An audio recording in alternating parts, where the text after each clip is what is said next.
Jeanine LeFlore. I'm here with Kumra. Thank you so much for joining us here today. Glad to be here. Well, we'd love to hear a little bit about your startup story.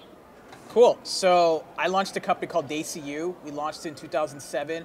What we do is we connect Indian and Hollywood entertainment worldwide. Okay. And how do you go about doing that? Who's the connection? So there's a void right now where there's a lot of people across the world that want to access things from India, like Bollywood entertainment, regional content, things like that. So what we do is we work with entertainment studios from India, and we help package them to, let's say, Netflix, or let's say mobile distributors, or let's say set-top boxes. We are a digital agency that finds really awesome Indian entertainment and packages it to these different constituents. Oh, wow, that's exciting. And how did you get started in this? I've been fortunate. I grew up in America, American born and raised, and I love entrepreneurship. And at the same time, I love being Indian. I love having Indian roots. So there was this opportunity where, Indian entertainment is not being accessed really well, I thought. So why not create that connection and be that bridge, be that connector that showcases awesome Indian entertainment across the world. We tried, initially we were going to be just a community website. We felt it wasn't the right model. We then realized, let's try to be a social network. That didn't work. Facebook, MySpace were on the rise. But then we realized, what are we really good at? We're really good as tastemakers, as curators. So we just directly talk to studios, directly talk to these companies saying, look, do you need mobile distribution? Do you need web distribution? Do you need this type of distribution? And they were like, yeah, we do. So we found like a unique yet scalable, low-cost model that's been doing really well since then. Wow, okay. So now you've been doing this for how long? We originally launched in 2007, and so almost 4 years now. So you've been an entrepreneur for quite a while. Yes. What advice would you give other entrepreneurs on how to run a business? I would definitely say you got to execute. You got to really get your feet in the door. I love business plans. I love doing strategy. I love market research, but a lot of that will often change once you get your first signed deal. And never give up. I just told you, I did a couple business models before finding the right model. Never give up. If you really believe in your idea and you really believe in what you got to stick with your gun. Yeah.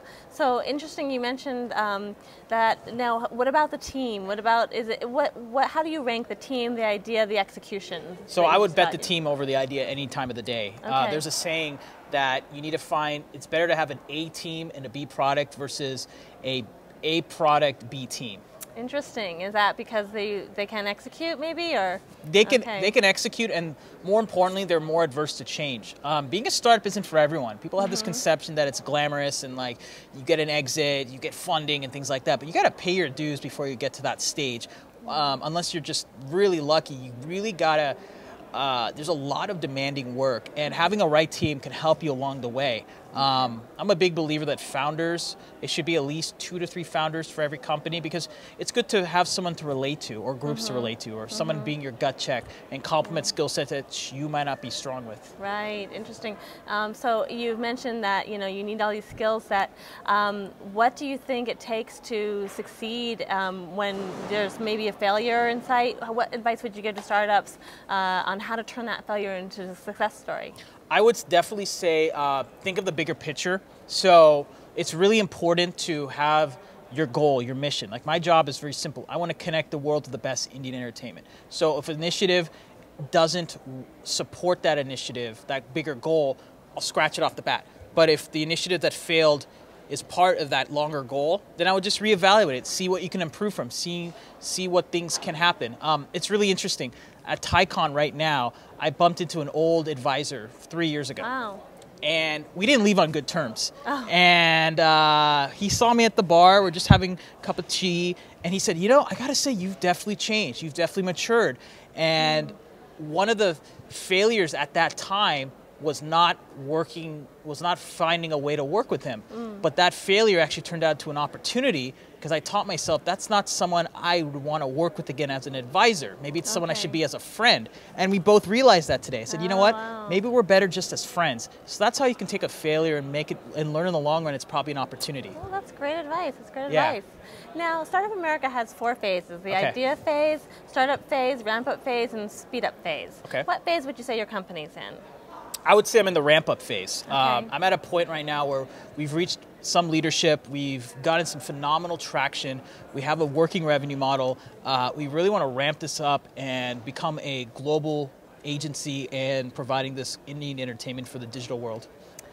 Great. Now, what's an inspirational story that you would like to end with and tell the audience? I would have to say, you know, if I can honestly do it, you can do it, okay? I didn't have a golden parachute, okay? I was working out of a Panera Bread when I started this business. I was doing a job on the side. I was trying to find ends meet, okay? I did SBA loans, I did part-time jobs, I did consulting. I got rejected by so many business partners, okay? I'm a living proof that things like Startup America and things like the Great American Entrepreneurship System can really help you build your business. There's no excuse for you not to do it. It's the best time to be an entrepreneur right now. Ash, thank you so much for your time. Appreciate it. Appreciate it.